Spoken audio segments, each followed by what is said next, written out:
माननीय सदस्यहरू, प्रतिनिधि सभाको आजको दोस्रो बैठकको कारबाही प्रारम्भ हुन्छ।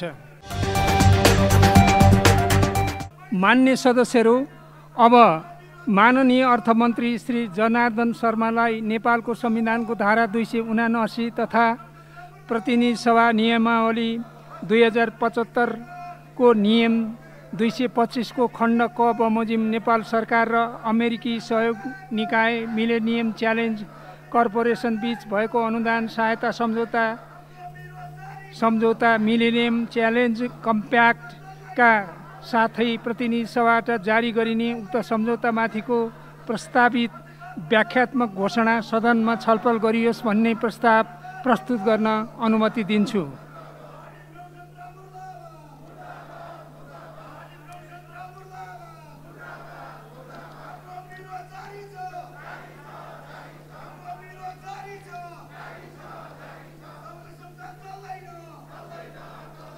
सम्मान्य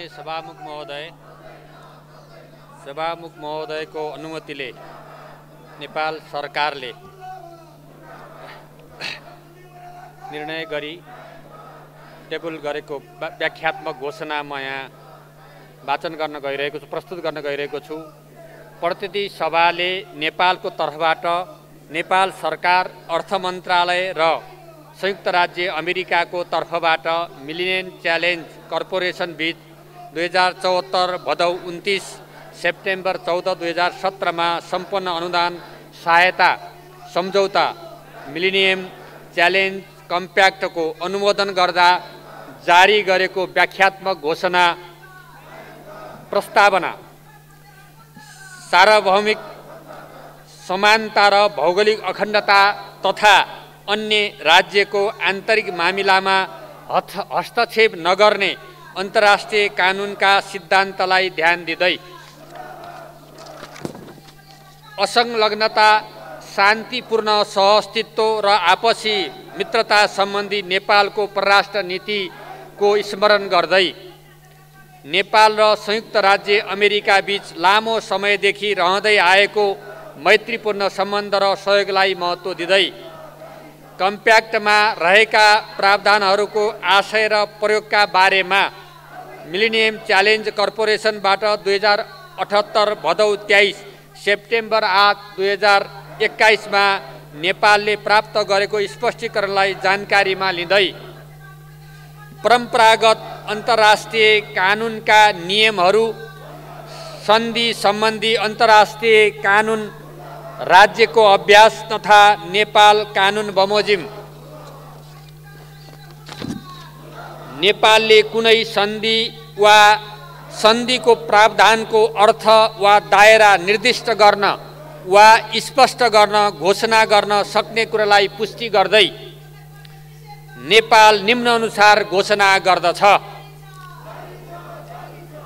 कम्प्याक्टको पक्ष भएको कारण नेपाल संयुक्त राज्य अमेरिकाको हिन्द प्रशान्त रणनीति लगायतका कुनै पनि सामरिक, सैन्य वा सुरक्षा गठबन्धनमा हिन्द प्रशान्त रणनीति लगायत कुनै पनि सामरिक, सैन्य वा सुरक्षा गठबन्धनमा आबद्ध भएको मानिने छैन भनी घोषणा गर्दछ।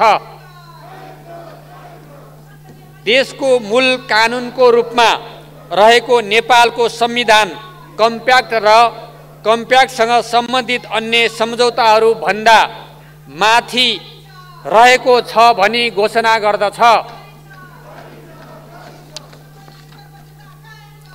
कम्प्याक्टको दफा 2.7, दफा 5.1 ख 3, दफा 5.1 ख 4 को सम्बन्धमा कम्प्याक्टका ती दफाहरूको उद्देश्य एमसीसी अनुदान तथा परियोजनाको सम्पत्ति उपयोगका सन्दर्भमा मात्र लागू हुनेछ भन्ने बुझाइ नेपालको रहेको छ र ती प्रावधानले एमसीसी को अनुदानको प्रयोग बाहेक अन्य कुनै पनि उद्देश्यको लागि हाल विद्यमान वा भविष्यमा निर्माण हुने अमेरिकी कानुन वा नीतिहरूको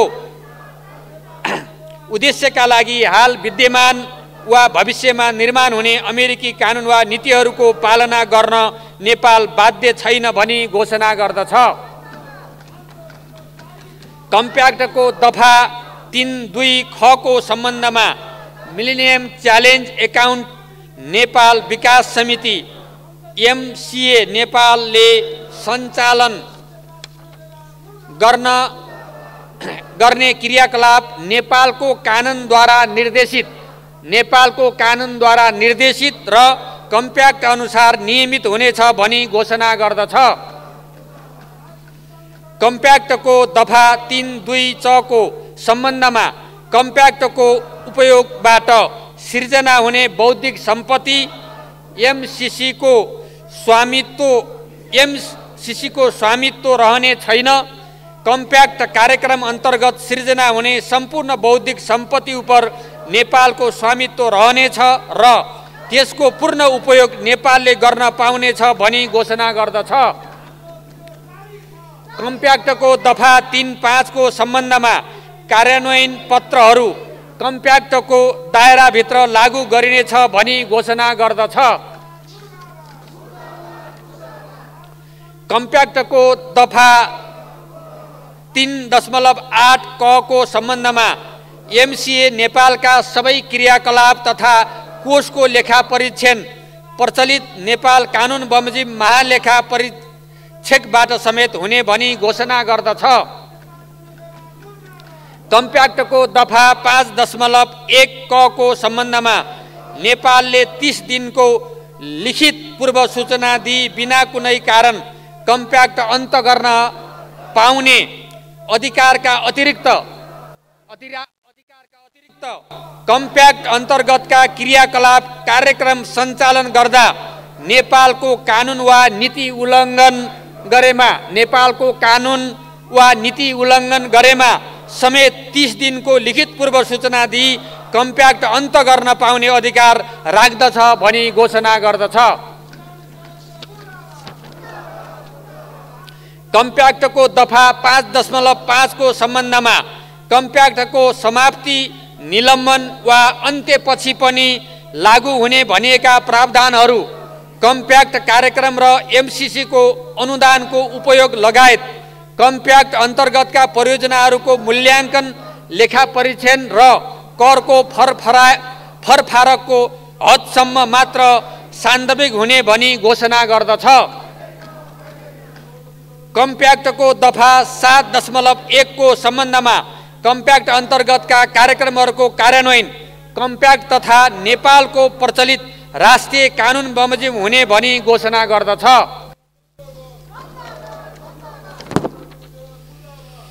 कम्प्याक्टको दफा 8.1 को सम्बन्धमा विद्युत प्रसारण परियोजना इलेक्ट्रिसिटी ट्रान्समिसन प्रोजेक्ट लगायतका सबै चल तथा अचल सम्पत्ति र परियोजनासँग सम्बन्धित जग्गा नेपाल सरकार वा नेपाल सरकारका निकायहरूको स्वामित्व रहनेछ भनी घोषणा गर्दछ। कम्प्याक्टमा रहेका प्रावधानहरूको आशय र प्रयोगका बारेमा मिलेनियम च्यालेन्ज कर्पोरेसनबाट 2078 भदौ 23 सेप्टेम्बर 8, 2021 मा नेपालले प्राप्त गरेको स्पष्टीकरणले कम्प्याक्टको व्याख्या तथा कार्यान्वयनमा मद्दत गर्ने बुझाइ नेपालको रहेको छ। व्याख्यात्मक यो घोषणा सहित सम्मान्य सभामुख महोदयको अनुमतिले नेपालको संविधान 2007-9 तथा प्रतिनिधि सभा नियमावली 2075 को नियम 2025 को खण्ड क बमोजिम नेपाल सरकार र अमेरिकी सहयोग निकाय मिलेनियम च्यालेन्ज कर्पोरेसन बीच भएको अनुदान सहायता सम्झौता मिलेनियम च्यालेन्ज कम्प्याक्टका साथै प्रतिनिधि सभाबाट जारी गरिने उक्त सम्झौता माथिको प्रस्तावित व्याख्यात्मक घोषणा सदनमा छलफल गरियोस् भनी प्रस्ताव प्रस्तुत गर्दछु। धन्यवाद।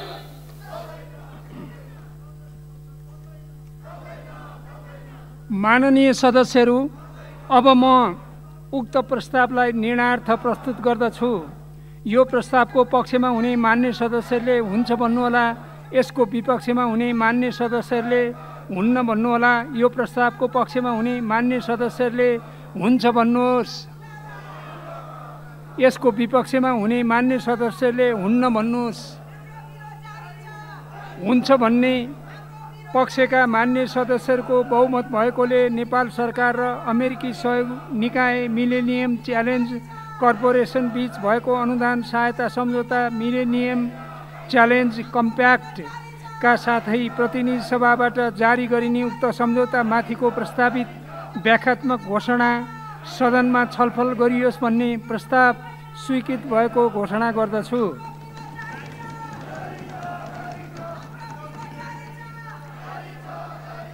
मान्य सदस्यहरू, अब नेपाल सरकार र अमेरिकी सहयोग निकाय मिलेनियम च्यालेन्ज कर्पोरेसन बीच भएको अनुदान सहायता सम्झौता मिलेनियम च्यालेन्ज कम्प्याक्टका साथै प्रतिनिधि सभाबाट जारी गरिने उक्त सम्झौता माथिको प्रस्तावित व्याख्यात्मक घोषणामाथिको छलफल प्रारम्भ हुन्छ।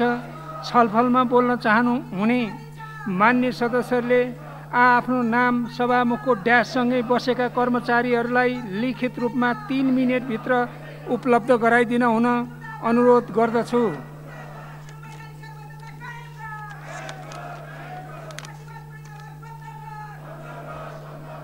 सर्वप्रथम मान्य श्री सुरेन्द्र कुमार कार्की, समय 3 मिनेट।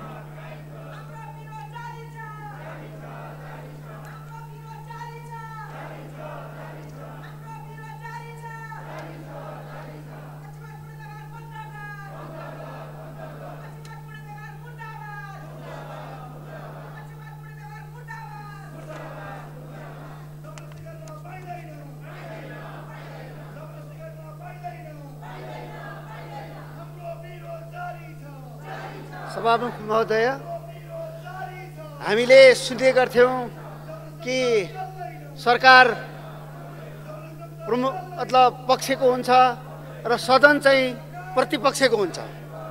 तर आज हामी के देखिरहेका छौँ भने सदनमा प्रतिपक्ष ओयल घेरेर बसेको छ।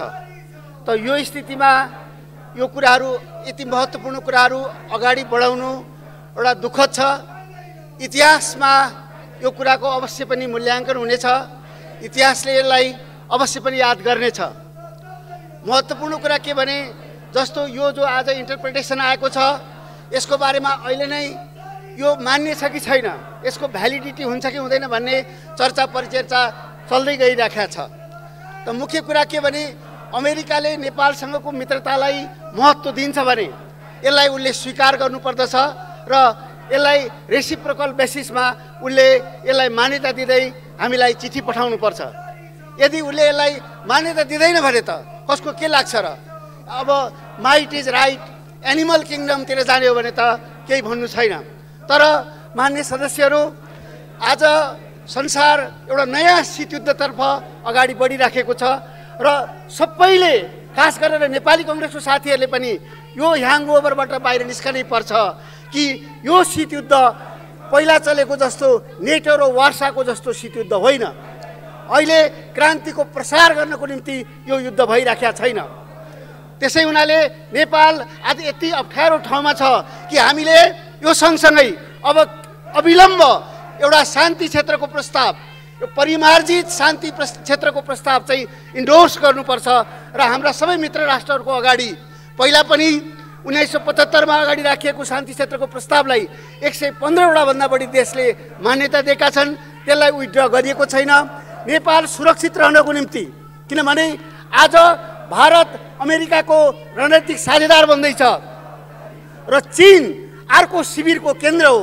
यसरी अमेरिका र चीन दुईटा ध्रुवको बीचमा जुन प्रकारको शीतयुद्ध चलिरहेको छ, त्यो स्थितिमा यो क्षेत्र शान्ति क्षेत्रको रूपमा रहनुपर्छ।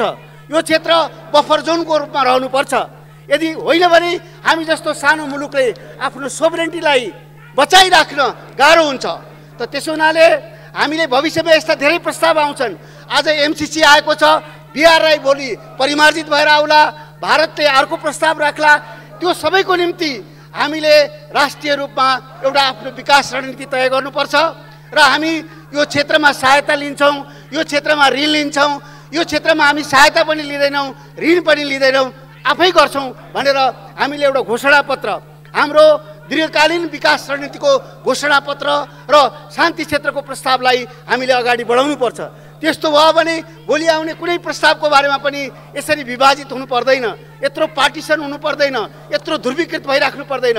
हामी हाम्रा मित्रहरूलाई भन्न सक्छौँ, हेर्नुहोस् तपाईँले दिने कहाँ हो, हाम्रो प्राथमिकता यो हो। यो ट्रान्समिसन लाइन प्राथमिकता हो कि होइन? त्यसो हुनाले नेपालले आफ्नो प्राथमिकताहरू निश्चित गरेर नेपालले आफ्नो विकास रणनीति बनाउनुपर्छ। एक मागले जाडो जाँदैन, अरू धेरै यस्ता प्रस्तावहरू आउनेवाला छन् र अहिलेको जो विश्व राजनीति छ जसरी यो चर्कँदै गइरहेको छ, आज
माननीय श्री पार्वती कुमारी बिसुङके, समय 3 मिनेट। यसपछि मान्य श्री दुर्गा पौडेल।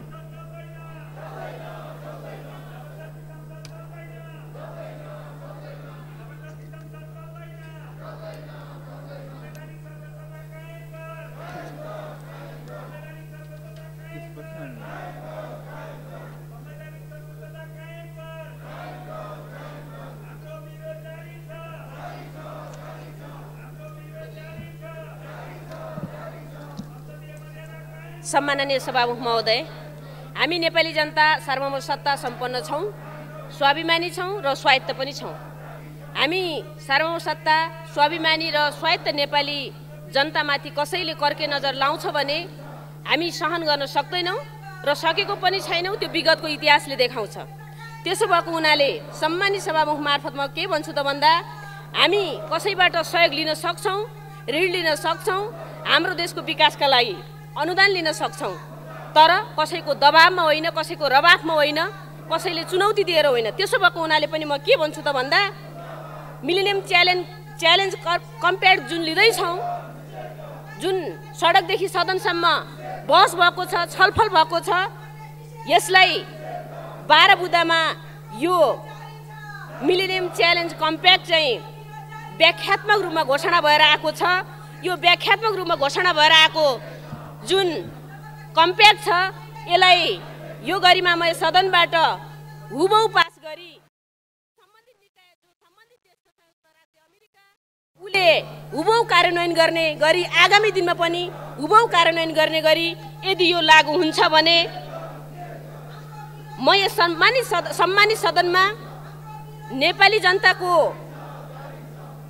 आवाजलाई बुलन्द गर्दै यस सदनमा सम्बोधन होस् भन्दै विशेष गरिकन हाम्रो पार्टीले पनि यो 12 बुँदाको व्याख्यात्मक घोषणालाई मान्यता दिएको छ। मान्यता यो मानेमा दिएको छ कि राष्ट्रहितको लागि, सार्वभौम सत्ता सम्पन्न जनताको हितका लागि र देशको समग्र विकासका लागि यो लागू हुनेछ र यो 12 बुँदामा जुन व्याख्यात्मक विश्लेषण भएर जुन घोषणाको रूपमा आएको छ, यसलाई हुबहु पास गरेर सदन मार्फत नेपाली जनताको सार्वभौम सत्ता नेपाली जनताको अधिकार सुनिश्चित गर्नका लागि यो घोषणा, यो व्याख्यात्मक टिप्पणीले काम गर्नेछ र यो घोषणा आज जुन घोषणा भएको छ 12 बुँदे, त्यो घोषणा यहाँबाट अनुमोदन मात्र होइन, यो हामीलाई सहयोग दिने, अनुदान दिने निकाय, सम्बन्धित निकायले पनि यसलाई अवलम्बन गर्नेछ।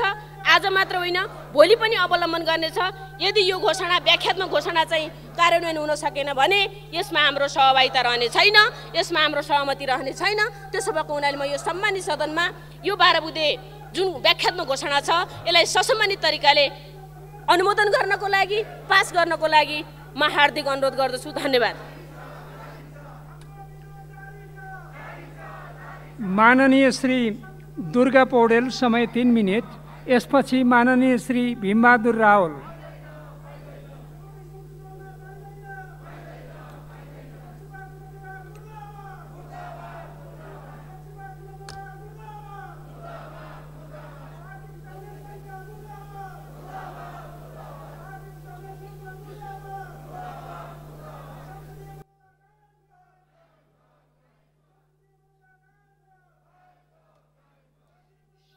सभामुख महोदय, यो व्याख्यात्मक घोषणा वास्तवमै भन्ने हो भनेदेखि सम्झौता सन्धि त दुई पक्ष बीच पो हुन्छ त। यो देखाउनको निम्ति एउटा कथा मलाई याद आयो। एउटा प्रवचनमा ब्राह्मणले प्रवचन दिँदै गर्दा यो कुकुरले छोयो भनेदेखि यो प्रसादहरू सबै बिटुलिन्छ भन्ने कुरा भनेछन्। पछि गएर एउटा कालो कुकुर आएर छोइहालेछ। लो कुकुर निकाल्दा निकाल्दा छोइहाल्यो, यहाँ त केही उपाय निकाल्नुहोस् ब्राह्मणजी भन्दाखेरि फेरि उहाँले के भन्नुभएछ अरे भने काले कुत्तम अति उत्तम भनेर व्याख्या गरिदिनु भएछ अरे के। त्यो किसिमको व्याख्या यता जान्छ जस्तो लाग्छ। त्यसैले यो किसिमले व्याख्या गर्नु सही होइन। यो मिलेनियम च्यालेन्ज कर्पोरेसन एमसिसी त्यो आइपिएसको अङ्ग हो, त्यसमा कोही भ्रम पर्न पर्दैन। यो प्रष्टै छ। त्यसैले फेरि पनि मैले सम्मान्य सभामुख मार्फत मैले के भन्न चाहन्छु भने यस्तो बिचमा दोधारे कुरामा नफसिकन यो राष्ट्रियता, सार्वभौमिकता, राष्ट्रिय अखण्डताको खिलाफमा छ। त्यसैले हामीले हाम्रो देश जोगाउँ, राष्ट्र जोगाउँ। हामीले गलत नजिर खडा नगरौँ, राष्ट्रियता गुम्ने नजिर खडा नगरौँ। फेरि भोलि त्यही नजिर खडा गर्दै अरूले पनि हाम्रो भूमि उपयोग गर्ने किसिमले यो भूमि एउटा थलो, क्रीडा थलो, पुरै यहाँ युद्धको थलो बनाउने किसिमले हामीले त्यो किसिमको वे नदिउँ। त्यसैले सम्मान्य सभामुख महोदय, म उहाँ मार्फत फेरि पनि यो सम्मानित यो सदनमा हाम्रा मान्य सदस्यजीहरूलाई विनम्र अनुरोध के गर्छु भने यो विषयमा भ्रम नपरिकन यसलाई एमसिसीलाई खारेज गर्नको निम्ति, मतदानद्वारा नै खारेज गरिदिनको निम्ति म विनम्र अनुरोध गर्न चाहन्छु। धन्यवाद।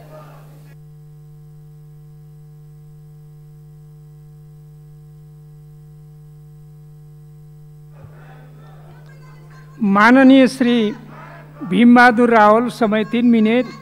यसपछि मान्य श्री राजकिशोर यादव।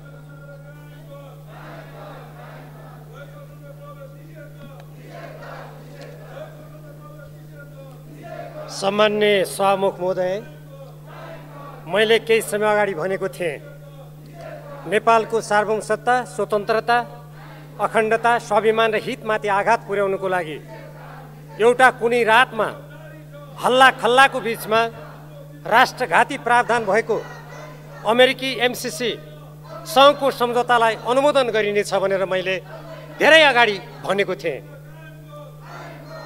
त्यसको साथसाथै नेपालको संविधानको धारा 279 बमोजिम सङ्घीय कानुनको अभावमा यो सम्झौता प्रतिनिधि सभा समक्ष पेश गर्नै मिल्दैन थियो। यो संविधान विपरीत हुन्छ भन्ने कुरा छर्लङ्ग छ। तर आज घटनाक्रमले प्रमाणित गरेको छ नेपालको स्वाधीनता, स्वाभिमान, अखण्डता र नेपाली जनता कोही कहिल्यै पनि कसैको अधीनमा नगएको देश आज जसरी हतारमा अहिले दफावार छलफल बनिएको छ। तर यो व्याख्यात्मक घोषणा होइन, यो भ्रमात्मक घोषणा हो।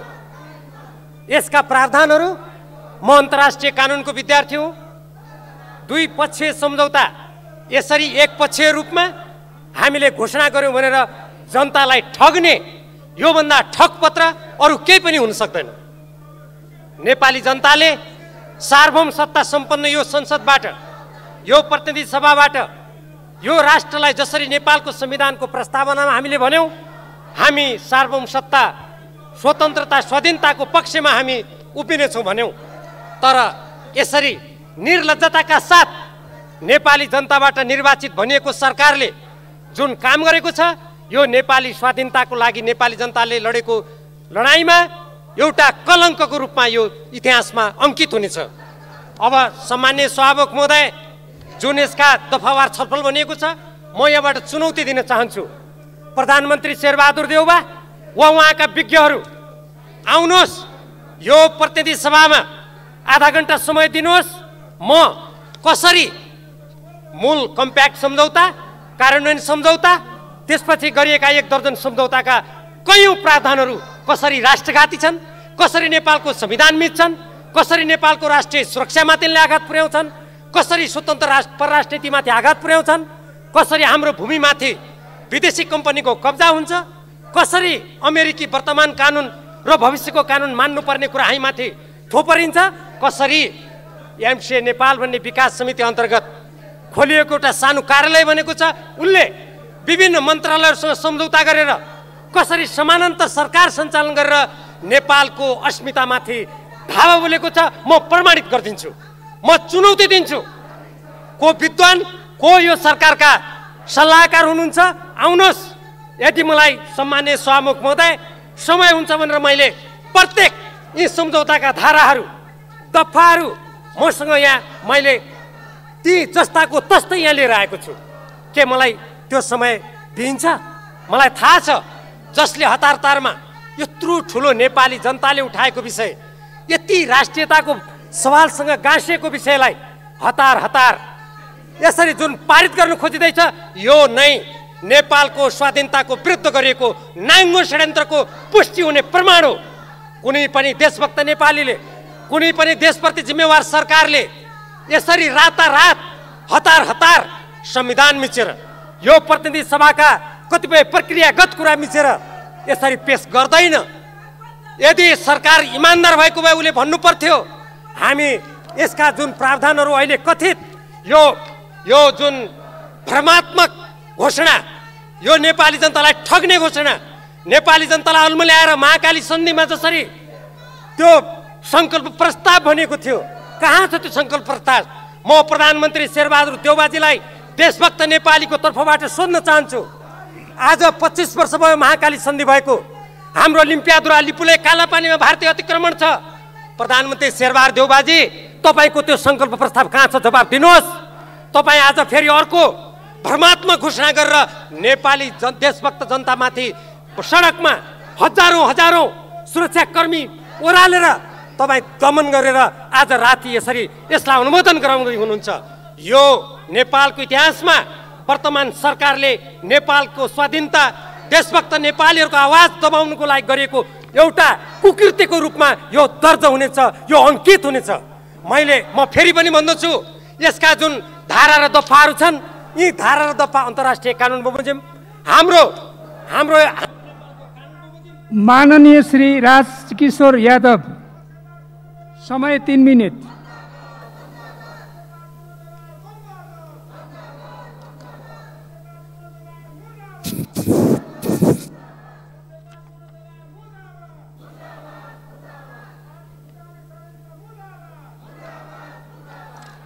सम्माननीय सभामुख महोदय, सर्वाधिक राष्ट्रिय राजनीतिमा चर्चित विषय एमसीसी आज पास गर्ने दिन र त्यसलाई पास गर्नको लागि त्यसमाथि एउटा हाम्रो यो प्रतिनिधि सभाबाट आज जसरी व्याख्यात्मक घोषणाको बारेमा आफ्नो मत राख्न म यहाँ उभिएको छु। मुलुकको दीर्घकालीन रणनीतिक र सामरिक महत्त्व बोकेको अति महत्त्वपूर्ण र संवेदनशील विषयमा आज चर्चा गर्दैछौँ र यो सदनको प्रमुख प्रतिपक्ष दल जसरी आज वेल घेराउ गरेर आफ्नो विरोध गर्दैछ, मलाई लाग्छ आज यदि हामी सबैजना आफ्ना मतहरू यदि शान्तिपूर्ण ढङ्गबाट राख्न सकेको भए राम्रो हुन्थ्यो। किनभने यो नेपालको अति महत्त्वपूर्ण आज विश्वको नजर हाम्रो यो पार्लियामेन्ट भित्रको बिजनेस या यहाँ के भइरहेको छ त्यो बारेमा होला। त्यसैले म यसलाई यदि सभामुखजीले मलाई लाग्छ यो जुन विरोधका कार्यक्रमहरू छ त्यसलाई एक प्रकारको सहमतिलाई ल्याएर अगाडि बढाएको भए राम्रो हुन्थ्यो भन्ने कुरा म निवेदन गर्न चाहन्छु। तथापि एमसीसी को बारेमा जसरी विगत केही महिनादेखि यहाँ चर्चा गर्यो, एमसीसी एउटा अमेरिकन सरकारको तर्फबाट नेपाललाई दिने अनुदानको रूपमा यो दुईटा एमसीसी र एमसीए बीचको सम्झौतालाई जसरी हाम्रा विद्वान नेता साथीहरूले दुई देश बीचको सन्धि सम्झौतासँग तुलना गरेर नेपालको राष्ट्रियता, नेपालको अखण्डता नै खतरामा पर्छ, जुन प्रकारको एउटा भ्रमको खेतीहरू बीचमा भएको थियो, तथ्यभन्दा अलि भावनामा गएर जसरी बगेको थियो, मलाई लाग्छ त्यो भ्रमबाट मुक्त हुनको लागि अब यो एकतर्फी भए पनि यो व्याख्यात्मक घोषणा चाहिँ भएको छ। अब यसको कानुनी मान्यता के होला अब त्यो हेर्न बाँकी नै छ। यसलाई एमसीसीले कसरी अन गर्छ त्यो हेर्न बाँकी नै छ। तथापि यसको हाम्रो दल यसको पक्षमा छ। एउटा सुखद कुरा के भएको छ भने आज गठबन्धन बचेको छ र जुन प्रकारका जनतामा अन्योलताहरू थियो थोरै भए पनि ती अन्योलता यो व्याख्यात्मक घोषणाले चिर्ने छ। र म नेपालको तर्फबाट अमेरिकी सरकार र एमसीसीलाई पनि के अनुरोध गर्न चाहन्छु भने हाम्रो भावना, हाम्रो आवश्यकतालाई बुझेर हामीले उठान गरेका यी मुद्दाहरूको बारेमा अन गरिदियोस् भन्ने राम्रो हुन्छ भन्ने कुरा राख्दै म बिदा हुन चाहन्छु। धन्यवाद। माननीय श्री मीनबहादुर विश्वकर्मा, समय 3 मिनट। यसपछि मान्य श्री शक्तिबहादुर बस्नेत।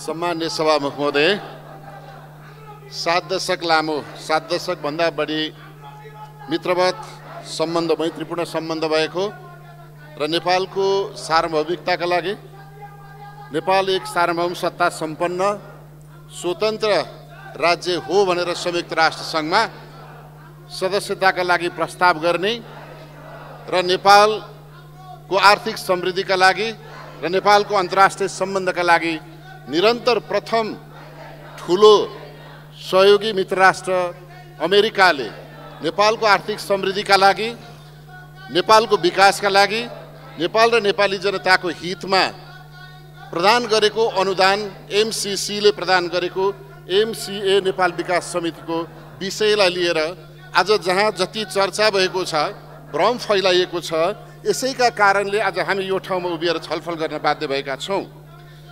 नेपालको भौगोलिक अवस्थिति, दुईटा ठुला मुलुकहरू हाम्रा छिमेकी मित्र राष्ट्रहरू छन् र मित्र राष्ट्रहरूको आर्थिक समृद्धिको दरमा नेपालको जुन आर्थिक वृद्धि दर कम छ, त्यसैका कारणले हामी अनुदान, ऋण र सहयोगमा हाम्रो मुलुक सञ्चालन गर्नुपर्ने छ।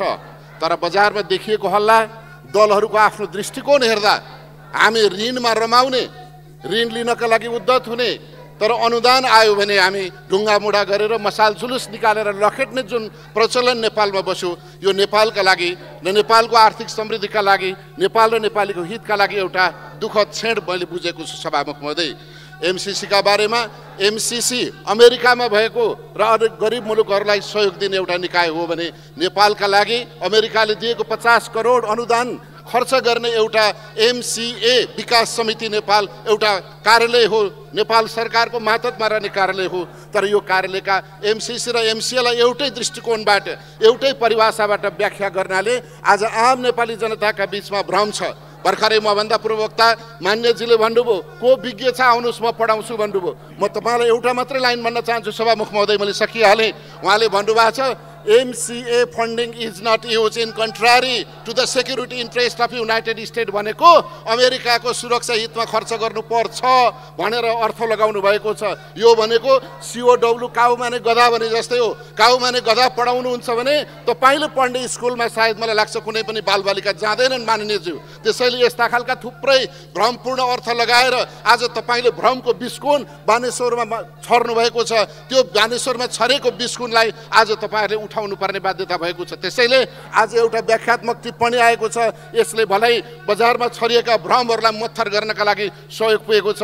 यो भ्रमलाई मत्थर गर्नका लागि तयार गरिएको व्याख्यात्मक टिप्पणी बनाउने माननीय सदस्यहरू र नेताहरूलाई हार्दिक धन्यवाद दिँदै एमसिसी परियोजना पास गरौँ। नेपालको समृद्धिमा आगामी दिनका लागि, आगामी दिनमा ऋण होइन, हामीले ऋण न्यून गरौँ, अनुदान बढाउँ र अनुदान बढाउने वातावरण बनाऊ भन्दै म यहाँहरू सबैसँग बिदा हुन्छु। धन्यवाद। जय नेपाल।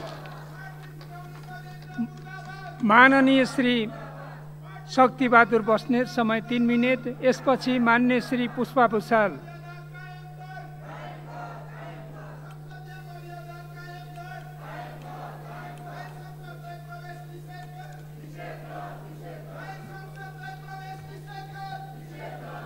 सभामुख महोदय, एमसिसी को विषयमा मूलतः 3वटा दृष्टिकोणहरू देशभित्र रहँदै आएका थिए।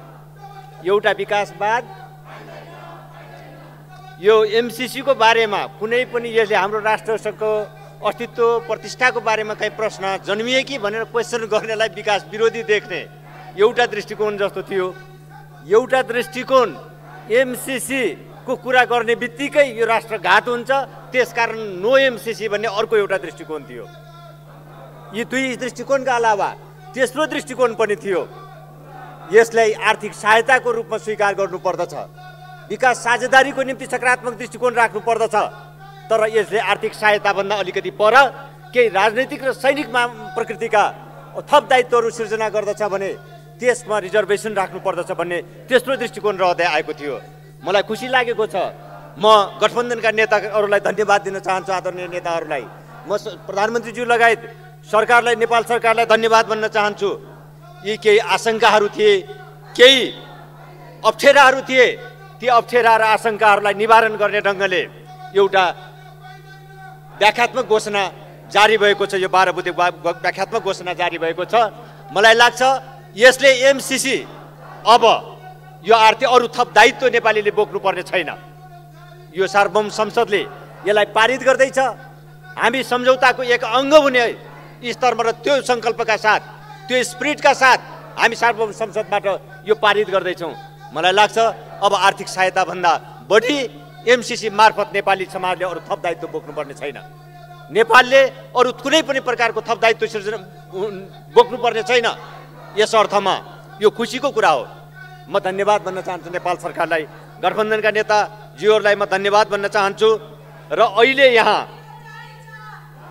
यति बेला जे चाहे कम्प्याक्टसँग, चाहे इन्डो पेसिफिक स्ट्राटेजीसँग यसको साइनो सम्बन्धका विषयमा उठिराखेका आशंकाहरू हुन्, यी सबै लगायतका संविधानसँग बाजिएका प्रश्नहरूसँग सम्बन्धित विषयहरू हुन्, हाम्रो आर्थिक व्यवस्थासँग बाजिएका प्रसङ्गहरू हुन्, ती सबैलाई उत्तरित गर्ने ढङ्गले यो व्याख्यात्मक घोषणा जारी भएको छ। जहाँसम्म यसको भ्यालिडिटीको प्रश्न छ, यसको महत्त्व कति हो भन्ने बारेमा पनि छलफल चलिरहेको छ।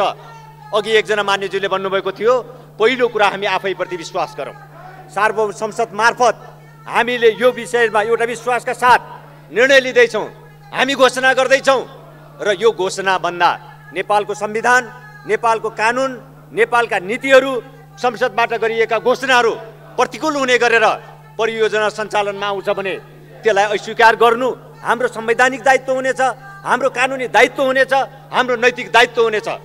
त्यो नैतिक दायित्व बोध गरौँ, त्यो संवैधानिक र कानुनी दायित्व बोध गरौँ। त्यसपछि यदि योभन्दा प्रतिकूल स्थिति सिर्जना हुने रहेछ भने यसलाई हामीले कुनै पनि बेला मिनेटभरमा रिजेक्ट गर्ने त्यो दायित्व हामीसँग हुनेछ, त्यो अधिकार त रहनेछ नै। सँगसँगै त्यो संवैधानिक कानुनी र नैतिक दायित्व समेत यो संसदलाई रहनेछ। मलाई खुसी लागेको छ यो प्रसङ्गमा आइपुग्दा एक प्रकारको राष्ट्रिय सहमति अबको हामी नजिक छौँ। गठबन्धनमा एउटा सहमति भएको छ। सायद प्रतिपक्षी दल एउटा विशेष परिस्थितिका कारण विरोधको अवस्थामा भए पनि यो प्रक्रियामा सहभागी हुन नपाए पनि प्रतिपक्षी दलको प्रमुख नेता नै प्रधानमन्त्री भएको बेला यो संसद सचिवालयमा दर्ता भएको यो प्रस्ताव हुनुको कारणले, यो विषय हुनुको कारणले उहाँहरूको पनि यो विषयमा असहमति रहने छैन होला। म विश्वास गर्दछु यस दृष्टिले हेर्दा हामी राष्ट्रिय सहमतिको नजिक पुगेका छौँ। हो, अझै पनि कतिपय आशंकाहरू होलान्, हामी यसलाई कार्यान्वयनको क्रममा निवारण गर्दै जाने एउटा सङ्कल्प र दृढतासहित अगाडि बढ्नुपर्नेछ। यही विश्वासका साथ म फेरि एकपटक यसले मुलुकलाई अब विभाजित हुनबाट रोक्नेछ, मुलुकलाई अब एउटा विकास साझेदारी सहित अगाडि बढ्नको लागि यसले मद्दत पुर्याउनेछ भन्ने विश्वाससहित र त्यो मार्ग प्रशस्त गरेको छ भन्ने विश्वाससहित मेरो भनाइ टुङ्गाउँछु। धन्यवाद। माननीय श्री पुष्पा भूषाल, समय 3 मिनेट। यसपछि मान्य श्री प्रेम सुवाल।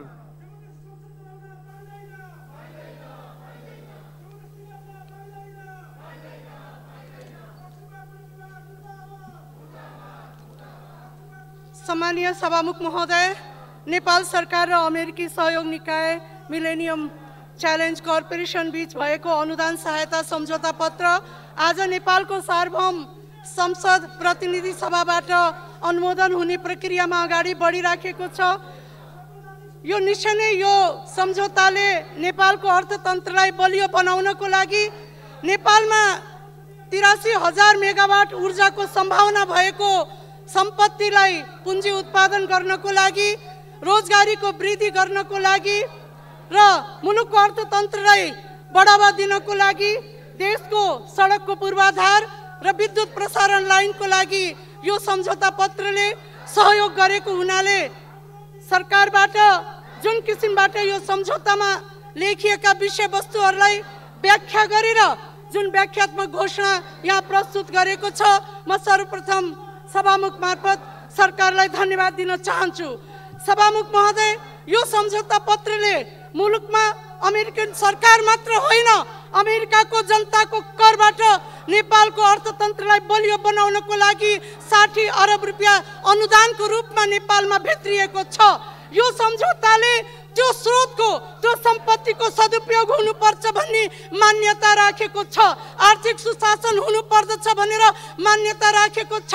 त्यही भएर यो आर्थिक अनुदानलाई अन्तर्राष्ट्रिय प्रतिस्पर्धाबाट समय सीमाभित्र 5 वर्षभित्र यो मुलुकको हाइड्रो पावर उत्पादनको लागि ट्रान्समिसन लाइनको कामहरू पुरा गर्नुपर्दछ भनेर यो सम्झौताले त्यो उद्देश्य बोकेको छ। सभामुख महोदय, यो नेपालमा मात्र होइन, एमसिसी एक्ट हामीले हेर्दै जानियो भने यहाँ धेरै कुराहरू भयो। यो सम्झौताको बारेमा सडकमा धेरै तथ्यहीन कुराहरू, धेरै भ्रमित कुराहरू बाहिर आयो।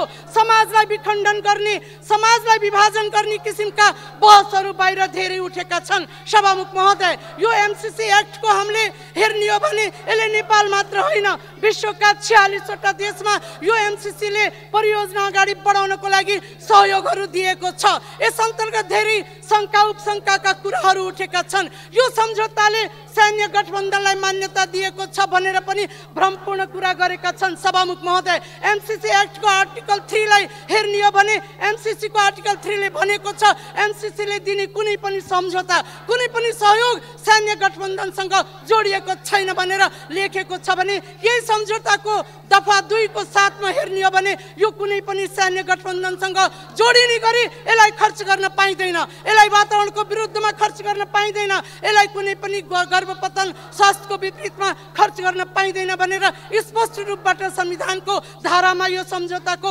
बुँदामा लेखेको छ सभामुख महोदय। त्यस कारणले पनि यो सम्झौताले नेपालमा जुन प्रोजेक्टको उत्पादन गर्छ त्यसमा आर्थिक सुशासन आर्थिक पारदर्शिता भएको कारणले पनि यसको आफ्नै महत्त्व रहेको हामीले देखेका छौँ सभामुख महोदय। 5 वर्षभित्र यो ट्रान्समिसन लाइन पुरा हुँदैछ। हाम्रो जस्तो नेपाल गरिब मुलुक जसले अरुण 3 लाई हेर्दाखेरि तामाकोसी बुढी गण्डकी मेलम्ची हेर्ने हो भने अरबौँ पैसा खर्च गर्यौँ तर कहिले पुरा हुन सकेन। मुलुक गरिब हुँदै गयो तर समयमा कुनै पनि प्रोजेक्ट तयार हुन सकेन। त्यसको मूल्य नेपाली जनताले चुकाउनु पर्यो। मुलुकको अर्थतन्त्रमा गम्भीर सङ्कट उत्पन्न भयो। त्यसकारण पनि एमसिसी एउटा उदाहरण बनेर नेपालमा 5 वर्षभित्र यो ट्रान्समिसन लाइन बन्न सक्छ भनेर आधारशिला तय गरेको कारणले पनि यसलाई सकारात्मक रूपबाट लिन सकिन्छ। अन्तमा सभामुख महोदय जुन किसिमको यो व्याख्यात्मक घोषणा आएको छ यो सकारात्मक छ। हामीले भियना कन्भेन्सन हेर्ने हो भने नेपाल एउटा संयुक्त राष्ट्रसङ्घको सदस्य भएको भियना कन्भेन्सनले पनि यो व्याख्यात्मक घोषणालाई सन्धिको रूपमा स्वीकार गर्छ भने नेपालको सन्धि ऐनले पनि यसलाई चाहिँ सन्धि ऐनको रूपमा यसलाई स्वीकार गर्छ, सन्धिको रूपमा स्वीकार गर्छ। त्यति मात्रै होइन, यस्ता किसिमका घोषणालाई इन्टरनेसनल ल कमिसनले 2011 मा युएनओको महासभाबाट यो पारित गरेर यसलाई सन्धिको रूपमा पनि स्वीकार गर्न सकिन्छ भनेर युएनओबाट पारित गरेको गाइडलाइन पनि हो सभामुख महोदय। अन्तमा म सरकारलाई धन्यवाद दिन चाहन्छु जसरी एमसिसी कम्प्याक्टको बारेमा यो सम्झौताको बारेमा बाहिर जसरी तथ्यहरू बाहिर गए भ्रमपूर्ण ढङ्गबाट व्याख्याहरू भयो। कम्तीमा आज व्याख्यात्मक घोषणा सरकारले सार्वभौम सदनमा यो प्रस्तुत गरेर यसलाई पारित गराउनको लागि जुन यहाँ प्रस्तुत गरेको छ यो सम्झौता र यो व्याख्यात्मक घोषणालाई सार्वभौम संसदले पारित गर्नको लागि जुन प्रस्ताव राखेको छ त्यसलाई म स्वागत गर्दै यो संसदबाट त अनुमोदनको लागि पनि म अनुरोध गर्दछु र आफ्ना भनाइ यही टुङ्ग्याउँछु। हस्त धन्यवाद। जय नेपाल। माननीय श्री प्रेम सुवाल समय 3 मिनट। यसपछि मान्य श्री मातृका प्रसाद यादव।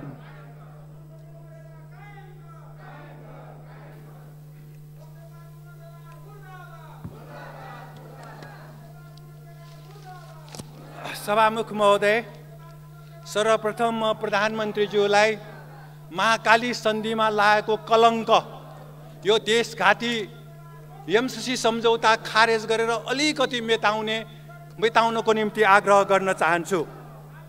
सम्झौता द्विपक्षीय हो। अझ भारतको सहमति उल्लेख छ। एकतर्फी घोषणाको औचित्य नहुने एमसिसीका फातिमा सुमारले बताइसक्नु भएको छ। सरकारले जनतालाई ढाँट्ने काम किन गर्दैछ? 2078 भदौ 23 को एमसिसीको पत्रमा 4 ठाउँमा संशोधन नहुने उल्लेख छ। आजको यो घोषणाको के औचित्य छ? आइपिएसको भिजन 2019 मा पृष्ठ 13 मा एमसिसीको खर्च सैन्य मोर्चा भएको उल्लेख छ। यही हो आइपिएसको पृष्ठ 13। यो आइपिएसको भिजन पृष्ठ 13 मा हेरौँ, एमसिसी भनेको अमेरिकी सैन्य मोर्चा आइपिएस भनेर लेखिएको छ। दफा 7.1 मा सम्झौता नै लागू हुनेछ भनेर लेखिएको छ स्पष्टसँग। दफा 6.8 मा एमसिसीको हैसियत नेपालीको मृत्यु भए पनि कतै उजुरी दिन नपाउनेछ। यहाँ खोइ यो घोषणामा आएको खोइ। अनुसूची 1 मा व्यापक राजनीतिक सहमति भनेर उल्लेख भएको छ। यत्रो नारा लागिरहेको छ के को सहमति? दफा 4.2 मा Europe, Asia, Pacific, Latin America उल्लेख छ। यो अमेरिकी सैन्य मोर्चा हो। यो सम्झौता समर्थकहरू प्रतिगामी र देशद्रोही हुनेछ। यो सम्झौताको विरोध गर्नेहरू प्रगतिशील र देशभक्त हुनेछन्। एकजना प्रधानमन्त्रीज्यूले भन्नुभयो यो सम्झौतामा घोच्ने कुरा उल्लेख छ, सामरिक उल्लेख छ, तैपनि पास गर्नुपर्छ। दोहोरो कुरा प्रधानमन्त्रीले बोल्न पाइँदैन। सभामुखज्यूले अवरोधको बेला यस्तो सम्झौता पेश नहुने भनिराख्नु भएको थियो। उहाँले त कुर्सी छाड्छु देशघाती एमसिसी सम्झौता पेश गराउँदिन भन्नुभएको थियो। आज यो के भइरहेको छ सभामुखज्यू? यसकारण म भन्न चाहन्छु देशघाती एमसिसी सम्झौता खारेज गर। अमेरिकी साम्राज्यवाद मुर्दाबाद। कानुन सूचना मन्त्रीज्यूले मङ्गोलियाको कुरा उठाउनु भयो। मङ्गोलिया भनेको अमेरिकाले इराक र अफगानिस्तान आक्रमण गर्दा सँगै लिएर गएको देश हो। त्यसैले मङ्गोलियाले दुईटा एमसिसी सम्झौता पचाएको हो। के अब अमेरिकाको पछाडि गएर जहाँ जहाँ आक्रमण हुन्छ नेपाल त्यहाँ गएर यो एमसिसी सम्झौता पचाउने हो? त्यसकारण यो अमेरिकी दलाल बन्ने काम हुँदैन। अमेरिकी साम्राज्यवादको संसारमा विरोध भइरहेको छ। अमेरिकी साम्राज्यवाद संसारमा एक्लिँदैछ। त्यसकारण यो सम्झौता यो सदनमा पास गर्नुहुन्न। नेपाली कङ्ग्रेस, एमाले, माओवादी, एकीकृत समाजवादीका सबै सांसदहरू र जसपा र लोसपाका सांसदहरू लगायत सबैलाई म आग्रह गर्न चाहन्छु, यो सम्झौता देशघाती हो, यसलाई खारेज गर्नुपर्छ। धन्यवाद।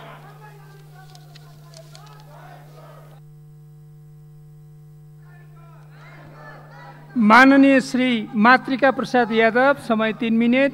यसपछि मान्य श्री मिनेन्द्र प्रसाद रिजाल।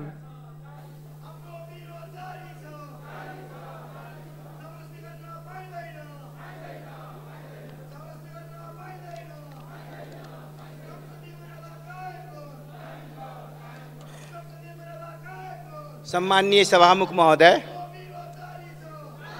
आज एमसिसी बारे व्यापक छलफल भइरहेको छ र विगत केही समयदेखि देशमा आन्दोलन पनि भइरहेको छ। सडकमा युवाहरू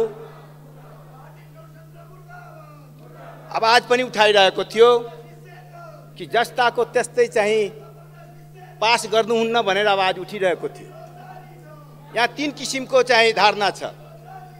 एक किसिमको चाहिँ जस्तो छ उस्तै पास गर्नु, हामी हाउसमै छौँ त्यस्ताहरू। एउटा चाहिँ कुनै पनि हालतमा पास गर्नु हुँदैन भनेर, र हामी कुन पक्षधर बन्यो भने संशोधन र परिमार्जन सहित चाहिँ पास गर्नुपर्छ भनेर हामीले कुरा उठाउँदै आएका थियौँ। आम जनतामा त्यो कुरो चाहिँ बहुसङ्ख्यक जनतालाई चाहिँ त्यो बहुसङ्ख्यक जनताको त्यो आवाज थियो। आज कतिपय विद्वान मान्यजीहरूले चाहिँ टायर बाल्न लगायो, यस्तो गर्न लगायो, उस्तो गर्न लगायो, फेरि अहिले मान्यो। यस्तो नगरेको भए हुन्थ्यो। म त गठबन्धनका र हाम्रा पार्टीका अध्यक्ष कमरेड प्रचण्डलाई चाहिँ धन्यवाद दिन चाहन्छु। त्यो नभएको भए आज यो अवस्था आउने थिएन र त्यो अवस्था सिर्जना भएपछि सम्माननीय प्रधानमन्त्रीजी चाहिँ यो घोषणासहित, व्याख्यात्मक घोषणासहित चाहिँ प्रस्ताव ल्याउनु भएछ क्याबिनेटबाट। गठबन्धनका नेताहरू सम्माननीय प्रधानमन्त्रीलाई हामीले धन्यवाद दिनुपर्छ कि जो जनताको आवाज थियो त्यो आज सम्बोधन भइरहेको छ। जनतामा भरम थियो देश चाहिँ अब कुनै एलायन्सतिर गइरहेको छ, जबकि नेपाल नन एलायन्स देश हो र आज त्यो यसमा त्यो व्याख्या गरिएको छ। अर्को कुरो कतिपय साथीहरूले भन्छ यो लाज छोप्न चाहिँ धोती लगाएको हो। हामी त मधेसमा चाहिँ लाज छोप्नलाई धोती लगाउँछौँ नि। अब कतिपय साथीहरू नाङ्गे हिँड्नुहुन्छ भने त्यसको लागि हामी के भन्ने? यो लाज छोप्ने उ होइन, जनताको आवाज जो छ त्यो दस्तावेज हो र यो दस्तावेज चाहिँ यो जुन सम्झौता छ, सन्धि छ, त्यसको अङ्ग बन्ने छ। विद्वान कमरेडहरूले के बुझ्नु पर्यो र मान्यजीहरूले के बुझ्नु पर्यो भने यही हाउसबाट पास गरेपछि त्यो लागू हुने र यो चाहिँ पास गरेपछि लागू हुँदैन। यो दुईटै चाहिँ त्यसको अङ्ग बन्ने हो। यदि अमेरिकाले मानेन, एमसिसीले मानेन भने स्वतः हामी पनि मान्दैनौँ। त्यसैले चाहिँ जनतामा हामीले चाहिँ जनतालाई किन उचाल्यो? जनयुद्ध हामी किन गऱ्यौँ? जनयुद्ध नगरेको भए राजतन्त्र हुन्थ्यो। हामीले देखेका छौँ काँधमा बोक्ने, राजालाई काँधमा बोक्नेहरू यही छन्। आज सबैले मानेका छौँ नि त। त्यसैले चाहिँ यो जनताको बलमा, जनताको तागतको बलमा, आन्दोलनको बलमा र हामीले आवाज उठाएपछि यो चाहिँ आएको छ। त्यसैले चाहिँ ढिलो चाँडो जसले माने पनि हामीले पहिले पनि भन्यौँ हामी एक्लै चाहिँ राजतन्त्र अन्त गर्ने थिएनौँ, सबै मिलेर गऱ्यौँ। त्यसैले चाहिँ यो साझा सम्पत्ति हो र हामी यो साझा सम्पत्तिलाई चाहिँ सबैले मान्नुपर्छ र आफ्नो आफ्नो गलत धारणा हाम्रो थियो बरु त्यो आत्मलोचना हुनुपर्छ के मतलब त्यो साथीहरूले मनमनै आत्मलोचना गरे हुन्छ के मतलब त्यसैले चाहिँ सबैलाई धन्यवाद दिँदै र यो जुन व्याख्यात्मक घोषणा छ त्यो अन्तर्राष्ट्रिय रूपमा नै मतलब अघि पनि व्याख्या भयो अन्तर्राष्ट्रिय रूपमा नै त्यो यो अङ्ग बन्ने गरेछ र कुनै अस्पष्टता छ त्यसलाई स्पष्ट गर्ने र निर्दिष्ट गर्ने कुनै गडबड छ भने त्यसलाई निर्दिष्ट गर्ने हो त्यसैले चाहिँ यो घोषणा पत्रले चाहिँ त्यहाँ गडबड भएको चिज जनतामा भरम परेको थियो अमेरिकाले नै भन्थ्यो अमेरिकाका मन्त्रीहरू नै भन्थ्यो यो आइपिएसकै अङ्ग हो भनेर भन्थ्यो त्यसैले चाहिँ हामी यो आइपिएसको उसमा चाहिँ हामी सहभागी हुँदैनौँ हाम्रो बौद्धिक सम्पत्तिहरू हाम्रो हुन्छ हाम्रो जमिनहरू हाम्रो हुन्छ स्पष्ट गर्नलाई चाहिँ यो घोषणा पत्र के अरे व्याख्यात्मक घोषणा चाहिँ सरकारले ल्याएको छ त्यसैले चाहिँ सबैलाई धन्यवाद दिँदै यसलाई चाहिँ सबैले पास गर्नुपर्छ अर्को विपक्षी साथीहरूले चाहिँ विपक्षी दलका साथीहरू सायद अहिले पनि नारा लगाउने उहाँहरूकै नेतृत्वमा हाम्रै त्यो बेलामा सरकार थियो त्यही बेलामा हामीले यो प्रस्ताव ल्याएका थियौँ मलाई त थाहा थिएन कि त्यो प्रस्ताव पेश भएको माननीय श्री वीरेन्द्र प्रसाद रिजाल समय 3 मिनेट यसपछि मान्य श्री गिरिराज मणि पोखरेल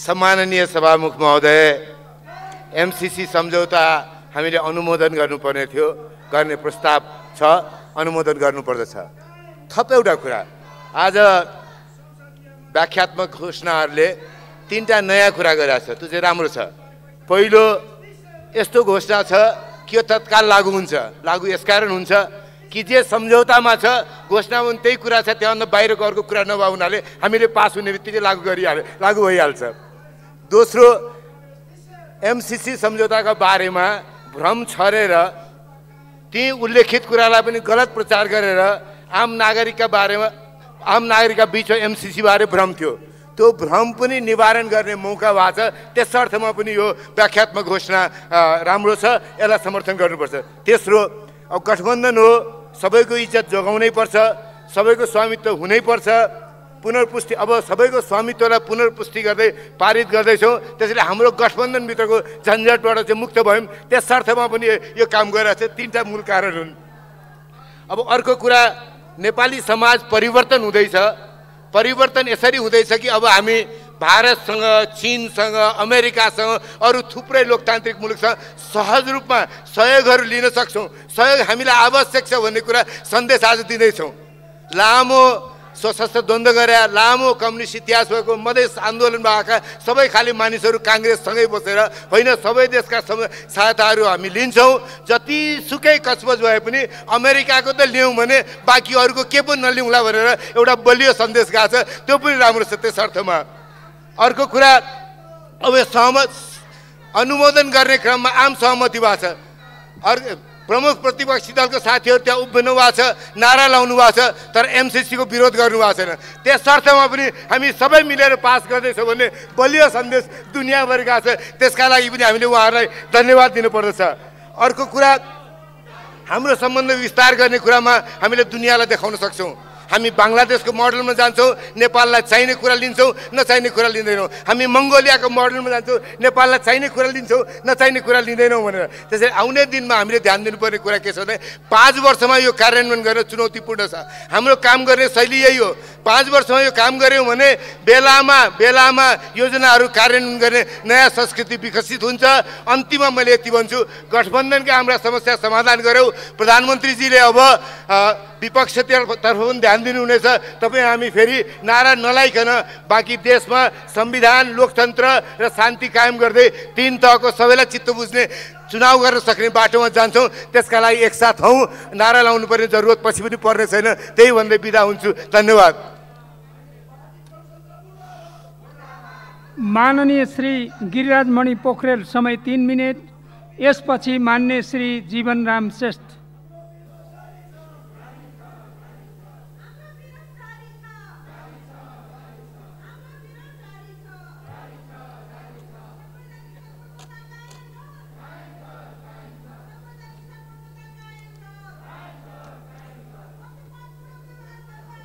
सभामुख महोदय, एमसिसी असंवैधानिक छ र यो राष्ट्रघात हो भन्ने कुरा अब जनस्तरमै स्थापित भएको सच्चाइ हो र त्यसैले नै अहिले यहाँ एउटा यो व्याख्यात्मक घोषणा आयो। यो खालको छलफल नभएको भए यो ठाउँमा आइपुग्दैन थियो। म माननीय गगन थापाजीलाई धन्यवाद दिन चाहन्छु कि गएको सरकारमा म रहेको थिएँ र त्यो विषय पनि उहाँले उठाउनु भएको छ। जुन मन्त्री परिषदको बैठकले यो निर्णय गर्यो त्यो बैठकमा म उपस्थित थिइनँ। म सदनलाई पनि यो जानकारी गराउन चाहन्छु। कुरा मूल यो होइन, मूल कुरा चाहिँ अहिले मैले यस्तो बेलामा प्रतिनिधि सभाबाट जारी गरिने भनी यहाँ प्रस्तुत व्याख्यात्मक घोषणाप्रति हामी साँच्चै इमान्दार छौँ भने यो सदनबाट आज पारित नगरौँ, व्यापक छलफल गरौँ। त्यसको जगमा सरकारले नयाँ सिराबाट अमेरिकी सरकारसँग र एमसिसीसँग छलफल गर्नुहोस्, सम्झौताको अङ्ग बनाउनुहोस्। उधारो घोषणा एमसिसी खारेज हुँदैन, उल्टो सम्झौता पारित हुने र हाम्रा मुद्दा सम्बोधन नहुने कच्चा काम नगरौँ। हामीले नबिर्स्यौँ जेनेभा अभिसन्धि अमेरिकाको काङ्ग्रेसले अनुमोदन गरेको छैन। एमसिसी एउटा कम्पनी हो, यसले पनि एउटा प्रक्रियाबाट जानुपर्छ। हामी एकतर्फी यो घोषणाको कानुनी हैसियत हुँदैन। महाकाली सन्धिको बेलाको सङ्कल्प प्रस्तावबाट हामीले पाठ सिकौँ। म सभामुख महोदय, यो सम्झौताले नेपालको प्राथमिकता पक्रन सकेको छैन। यसले हाम्रो विद्युत ऊर्जामाथि मिहिन पाराले हात हाल्न खोजेको छ। विद्युत ऊर्जा निर्यात हाम्रो प्राथमिकता होइन। हामीले घरेलु खपत गर्न र हाम्रो औद्योगिकरणलाई तीव्रता दिनुपर्ने यो सोचभन्दा विद्युत ऊर्जामा प्रवेश गरेर यसलाई उदारीकरणको बाटोमै लैजाने बाटो खोल्छ भनी ऊर्जा विज्ञहरूले भनिरहनु भएको छ। अहिलेसम्म हाम्रो विद्युत प्राधिकरणले सार्वजनिक हित नै गरेको छ। यसमाथि पनि यो सम्झौताले प्रश्नहरू उठाउँछ। अहिले पनि वास्तवमा सम्झौताको 3(3) हेर्नुभयो भने सरकारले अमेरिकाको एमसिए ऐनको दफा 607 का निर्धारित नीतिगत मापदण्ड एमसिसीले प्रयोग गरेका छनौट मापदण्ड र कार्यविधि लागू गर्नुपर्नेछ। अब यसले 72 मा जारी गरेको हाम्रो संविधानको समाजवाद उन्मुख चरित्र र लोक कल्याणकारी राज्यको दिशा प्रक्रिया र गन्तव्यमाथि पनि धावा बोल्नेछ। यो वास्तवमा अमेरिकी मूल्य मान्यता र विचारधारालाई थोपर्न उद्यत छ।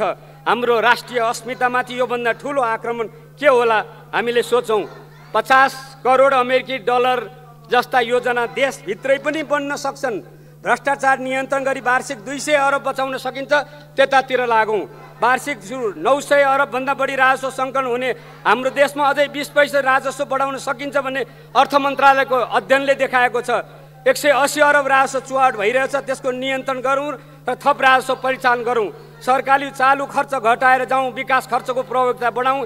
यसबाट जिडिपीमा एक्स्ट्रा 2% वृद्धि हुन्छ भन्ने अर्थविदहरूको विश्लेषण छ। साप्ताहिक नेपालमा प्रकाशित UNDP को एउटा अध्ययन अनुसार वर्षेनी नेपालबाट 76 अरब पुँजी पलायन हुन्छ। यसलाई रोकौँ। हामी हाम्रै क्षमताको सुधारमा लागौँ। देशको अस्मितासँग खेलबाड नगरौँ। स्वाधीनता र सार्वभौमिकताको सौदाबाजी गरेर लेन्डु दोर्जेको बाटोमा होइन, देशभक्तहरूले देखाएको बाटोमा हिँडौँ। धन्यवाद। माननीय श्री जीवनराम श्रेष्ठ, समय 3 मिनेट। यसपछि मान्य श्री गगन थापा।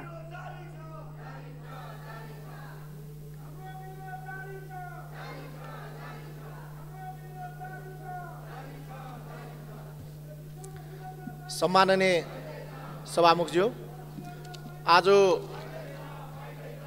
राष्ट्रिय महत्त्वको विषय, सम्पूर्ण जनताको चासो र चिन्ताको विषय भइरहेको यो मिलेनियम च्यालेन्ज कर्पोरेसन बीचमा भएको सम्झौता पारित गर्ने सन्दर्भमा यहाँ छलफल भइरहेको छ। अहिले यो विषय साँच्चै एउटा सम्पूर्ण जनताको चासो र चिन्ताको विषय बनेको छ। यसै विषयलाई लिएर सडकमा पनि आन्दोलन भइरहेको छ र हाम्रो दल नेकपा एकीकृत समाजवादीले यो सम्झौता यथा अवस्थामा पास गर्न सकिन्न भन्ने कुरा स्पष्ट रूपमा राख्दै आइरहेका थियौँ।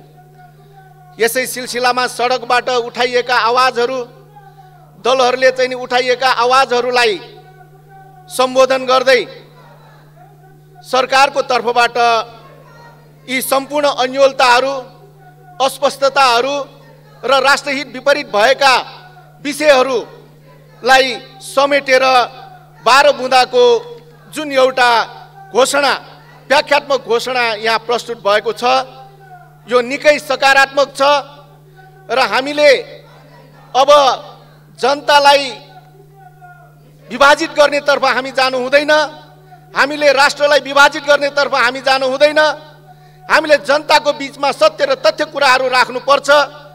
जनताले सडकबाट उठाइएका विषयहरू, दरहरूले उठाइएका विषयहरूलाई स्पष्ट गर्दै यो घोषणा साँच्चीकै एउटा यो मिलेनियम च्यालेन्ज कर्पोरेसन बिचमा भएको सम्झौताको अङ्ग बन्ने गरी, यो खाली औपचारिकताको लागि मात्र होइन, यो जनतालाई झुक्क्याउनको लागि मात्र होइन, यो साँच्चीकै कार्यान्वयन गर्नको लागि ल्याइएको हो भन्ने कुरा हामीले बुझेका छौँ। त्यसो भएको हुनाले आज यो जति पनि हामीले उठाएका कुराहरू छन्, चाहे त्यो स्वाधीनताका विषय होस्, चाहे त्यो स्वतन्त्रताका विषय होस्, चाहे त्यो राष्ट्रिय सार्वभौमिकता र अखण्डताका विषय होस्, चाहे हाम्रा सुरक्षासँग जोडिएका विषयहरू हुन्, चाहे हाम्रा जमिनमाथिका स्वामित्वसँग जोडिएका विषयहरू हुन्, चाहे भौतिक सम्पत्तिका विषयहरू हुन्, यी तमाम विषयहरूलाई यसले सम्बोधन गरेको छ र यो झुक्क्याउनको लागि होइन, यो कार्यान्वयन गर्नको लागि ल्याइएको हो। त्यसैले यो हाम्रो देशको संविधान, हाम्रो देशको कानुन र अन्तर्राष्ट्रिय कानुनलाई समेत चाहिँ नि आकर्षित हुने गरी, एउटा बाइन्डिङ हुने गरी यो आएको छ। त्यसो भएको हुनाले हाम्रो सार्वभौम संसदले यसलाई यो सम्झौताको अङ्ग बन्ने गरी यसलाई चाहिँ नि हामीले पारित गर्नु उपयुक्त हुन्छ भन्ने मलाई लाग्छ। त्यसैले यदि यो पारित गरेको कुरालाई अर्को पक्ष जो मिलेनियम च्यालेन्ज कर्पोरेसन अमेरिका, संयुक्त राज्य अमेरिका छ, यसले पनि यसलाई चाहिँ नि पालन गर्नुपर्छ। यदि त्यो पालन गरेन भने, यदि यो कार्यान्वयनमा लैजाने कुरामा इमान्दारितापूर्वक भएन भने यसलाई समाप्त गर्ने, निष्क्रिय गर्ने अधिकार हामीसँग छ र यसलाई चाहिँ नि यदि त्यो कार्यान्वयनको दिशामा यो अङ्गको रूपमा रहेको कुरालाई कार्यान्वयनमा गएन भने हामीले यसलाई निष्क्रिय गर्नुपर्छ र त्यो निष्क्रिय हुन्छ भन्ने विश्वास लिइरहेको छु म। त्यसैले यो जनताबाट उठाइएका, दलहरूबाट उठाइएका जति पनि विषयहरू छन् सम्बोधन गरेर यो जुन चाहिँ नि इन्टरप्रेटिभ डिक्लेरेसन, व्याख्यात्मक घोषणा आएको छ, यो ल्याउने हाम्रा चाहिँ नि गठबन्धन दलका नेताहरू र सरकारलाई म धन्यवाद दिन चाहन्छु। कार्यान्वयनमा पनि हाम्रो सम्झौताको त्यत्तिकै निगरानी हुनुपर्छ, त्यत्तिकै सुपरभिजन हुनुपर्छ र भएन भने यसलाई चाहिँ हामीले निष्क्रिय बनाउने काममा हामी चाहिँ नि लाग्नुपर्छ, त्यो समेत यसमा समेट्नुपर्छ भन्ने म यहाँ राख्न चाहन्छु। धन्यवाद। माननीय श्री गगन थापा, समय 3 मिनट।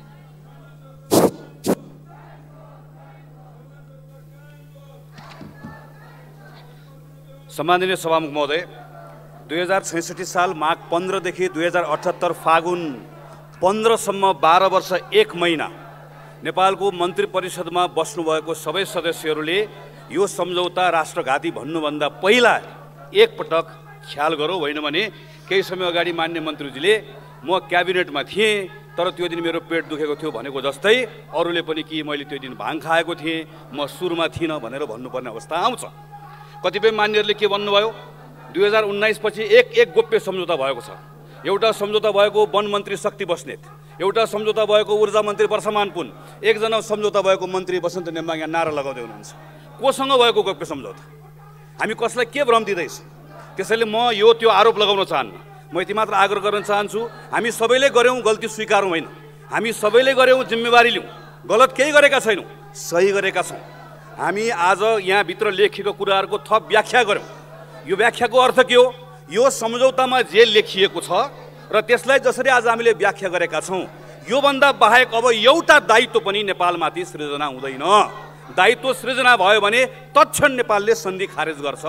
हामी आइपिएस भन्छौँ, हामीले सम्झौतामा लेखेका छौँ, छैनौँ। हामीले अमेरिकालाई सोध्यौँ, हो भन्यो, होइन। आज हामीले प्रश्न लेख्यौँ, जो बाइडेनको रिपोर्ट हामीले 2022 को हेऱ्यौँ, अब हामी जबरजस्ती आइपिएस भनिरहेका छौँ। भोलि यो सम्झौता गरे बापत अमेरिकाले कुनै पनि आफ्नो सैन्य स्वार्थमा नेपाल आउनुपर्छ भनेर भन्यो भने तत्क्षण नसोचिकन यो सन्धि खारेज गर्ने आत्मविश्वास र हैसियत हामीले राख्नुपर्छ। हामीले अरू तमाम विषयहरूका बारेमा यसै गरिकन व्याख्यात्मक घोषणामा सुन्यौँ, यसका बारेमा बुदा छलफल गर्न सकिन्छ, समय भएन। एकजना मान्यजीले यहाँ उभिएर के भन्नुभयो, यहाँ यसको सम्झौता यसमा हस्ताक्षर गर्ने सबै गद्दार।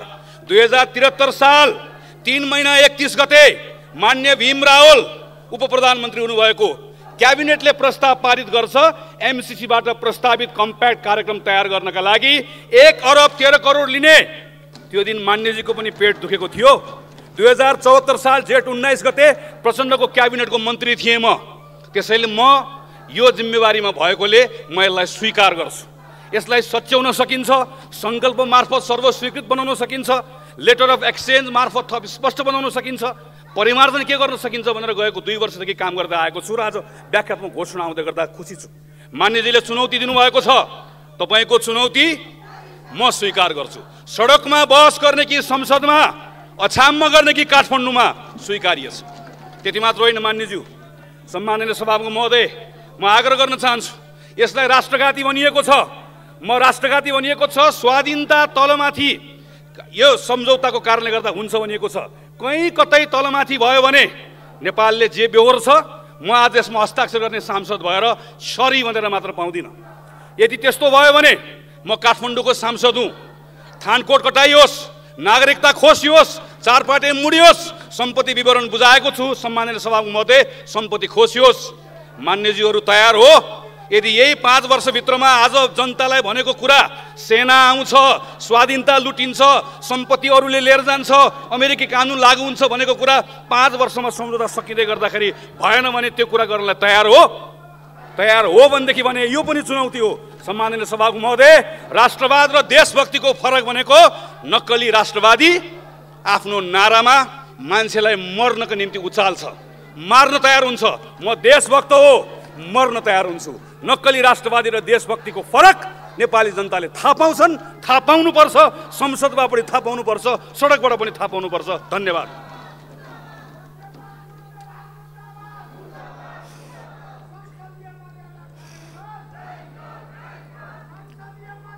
अब म माननीय अर्थमन्त्री श्री जनार्दन शर्मालाई छलफलका क्रममा उठेका प्रश्नहरूको जवाफ दिन अनुमति दिन्छु।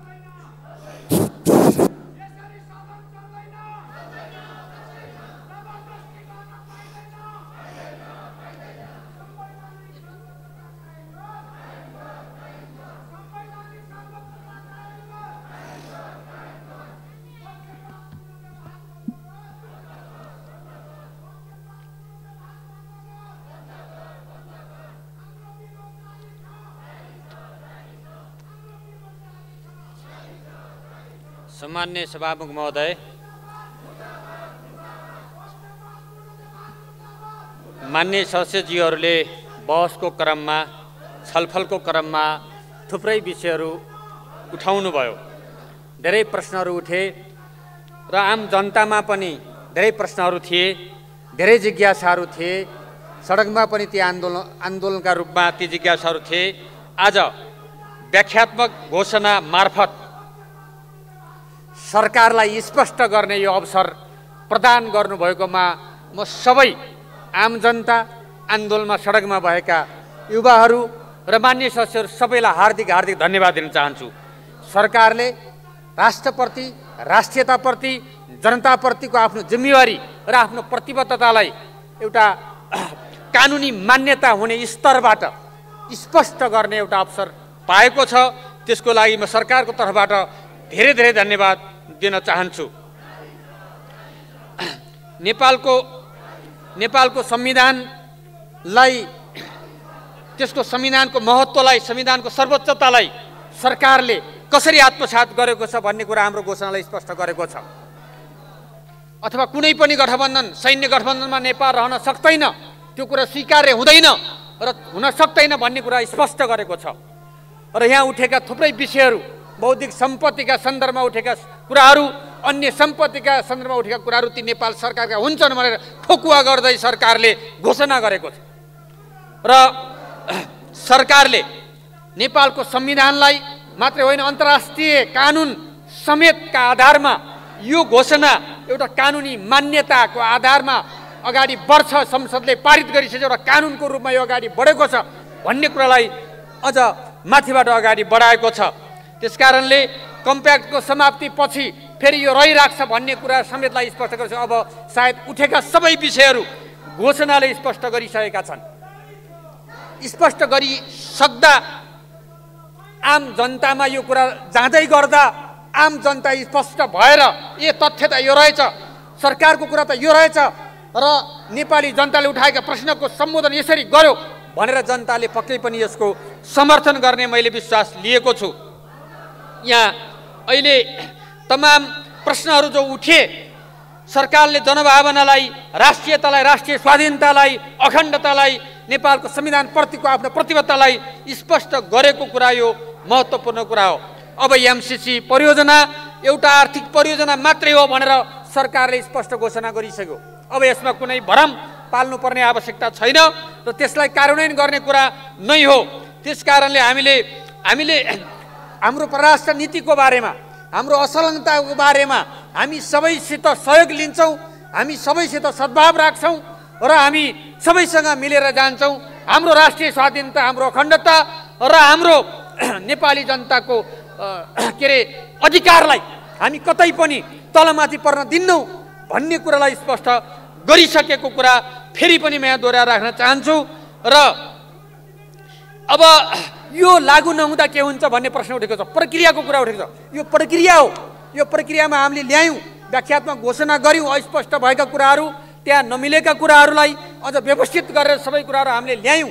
ल्याइसकेपछि यो प्रक्रियामा आयो। अब यो तपाईँहरूको अगाडि, मान्य ज्यूहरूको अगाडि यो छ, यहाँहरूले पारित गर्दा यसले एउटा कानुनी रूप हाम्रो तर्फबाट लियो। यसलाई मिलेनियम च्यालेन्ज कम्प्याक्टमा यो पठाएर त्यसबाट पनि यो स्वीकार भएर आउने कुरामा म विश्वस्त छु। त्यसरी हुनेछ र यो दुवै पक्ष हुन्छ कि हुँदैन भने चाहिँ हुन्छ। हुँदैन भने स्वतः त्यो निष्क्रिय हुन्छ। मान्यज्यूहरूले भनिसक्नुभएको छ, गगन थापाले भनिसक्नुभयो, मान्य गगन थापाले भनिसक्नुभयो, मान्य शक्ति बस्नेत लगायतका साथीहरूले भन्नुभएको छ कि नभए यो स्वतः स्पष्ट निष्क्रिय हुन्छ। त्यसकारणले हामीले यो देशको राष्ट्रियता, सार्वभौमिकता, अखण्डताको पक्षमा यहाँ हामी कोही पनि राष्ट्रका विपक्षमा त्यसका विरुद्धमा हुन सक्दैनौँ। यो नेपाली जनताकोले हामीलाई दिएको, हामीलाई विश्वास गरेको कुरा हामी जनतालाई घात गर्न सक्दैनौँ। बरु हामी बलिदानी गर्न सक्छौँ, बरु हामी त्यसको लागि सबै कुरा त्याग्न सक्छौँ भन्ने कुरा नै मुख्य कुरा हो। त्यस अर्थबाट यी उठेका जो प्रश्नहरू छन्, यी प्रश्नहरूले यो आजदेखि जनतामा एउटा नयाँ सन्देश, सकारात्मक सन्देश र गठबन्धन सरकारको जिम्मेवारी, गठबन्धनका दलहरूको जिम्मेवारी मात्रै होइन कि अघि पूर्व प्रधानमन्त्री केपी ओली शर्माले टेबल गर्नुभएको प्रस्तावलाई आज पारित गर्दा प्रतिपक्षीय दलको पनि सहमतिको कुरा यहाँ चाहिँ उठिसकेको छ। त्यसकारणले एउटा राष्ट्रिय सहमतिको रूपमा यो अगाडि बढेको कुरा पनि म यहाँ स्पष्ट गर्न चाहन्छु। र मान्य सदस्यहरूले राख्नुभएका प्रश्नहरूको अहिले संक्षिप्त भनाइ यति राख्दै यो घोषणाभित्र सबै कुराहरू, सबै यहाँहरूले उठाउनुभएका सबै दफाहरूको बारेमा हामीले यहाँ जसरी राखेका छौँ, ती सबैभित्र हामीले दफाका उल्लेख गरेर राखिएका कुराहरूले सबै कुरा स्पष्ट गर्दछन्। अब कुनै कसर बाँकी छ जस्तो मलाई लाग्दैन। यति भनेर मेरो भनाइ टुङ्ग्याउँछु। धन्यवाद। मान्य सदस्यहरू, नेपाल सरकार र अमेरिकी सहयोग निकाय मिलेनियम च्यालेन्ज कर्पोरेसन बीच भएको अनुदान सहायता सम्झौता मिलेनियम च्यालेन्ज कम्प्याक्टका साथै प्रतिनिधि सभाबाट जारी गरिने उक्त सम्झौतामाथिको प्रस्तावित व्याख्यात्मक घोषणामाथिको छलफल यहीँ समाप्त हुन्छ। मान्य सदस्यहरू, अब मान्य अर्थमन्त्री श्री जनार्दन शर्मालाई नेपालको संविधानको धारा 279 तथा प्रतिनिधि सभा नियमावली 2075 को नियम 230 बमोजिम नेपाल सरकार र अमेरिकी सहयोग निकाय मिलेनियम च्यालेन्ज कर्पोरेसन बीच भएको अनुदान सहायता सम्झौता मिलेनियम च्यालेन्ज कम्प्याक्टका साथै प्रतिनिधि सभाबाट जारी गरिने उक्त सम्झौतामाथिको प्रस्तावित व्याख्यात्मक घोषणालाई अनुमोदन गरियोस् भनी प्रस्ताव प्रस्तुत गर्न अनुमति दिन्छु।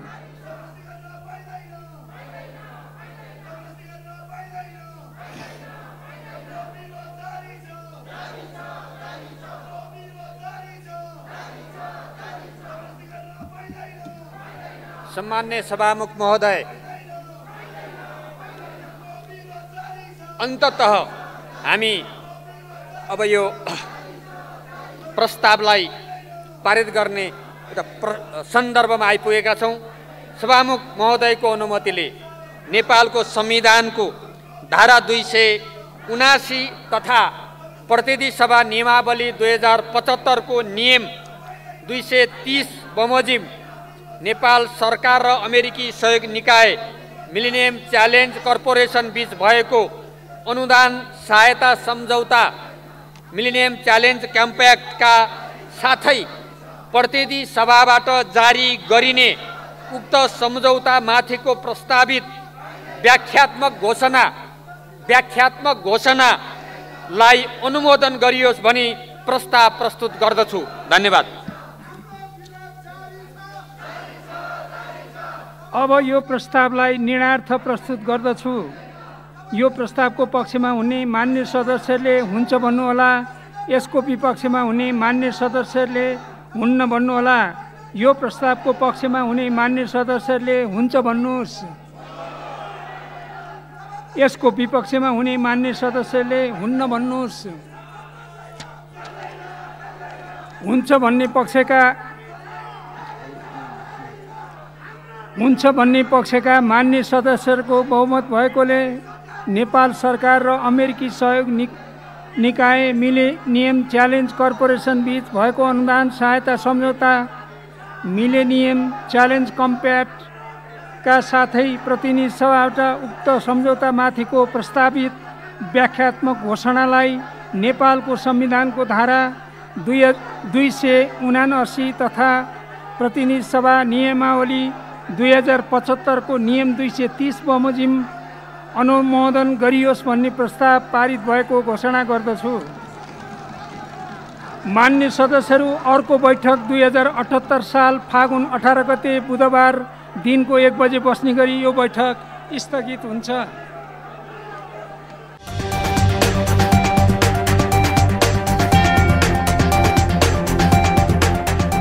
सत्य, तथ्य, निष्पक्ष अनि खोजमूलक समाचारको साथमा एभरेस्ट न्यूज।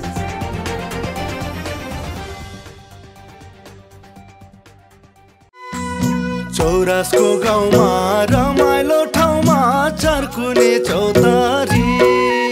तपाईँ कलासँग जोडिन चाहनुहुन्छ वा सञ्चार क्षेत्रमा रमाउन चाहनुहुन्छ, आउनुहोस् हामीसँग। गीत रेकर्डिङ, म्युजिक भिडियो, वृत्तचित्र, चलचित्र निर्माण, समाचार सङ्कलनदेखि सम्प्रेषणसम्म। घरबार बसाउला हो बहिनी ओखर ढुङ्गैमा, पानी ढुङ्गैमा घरबार हुन्न नि हौ दाजु ओखर ढुङ्गैमा।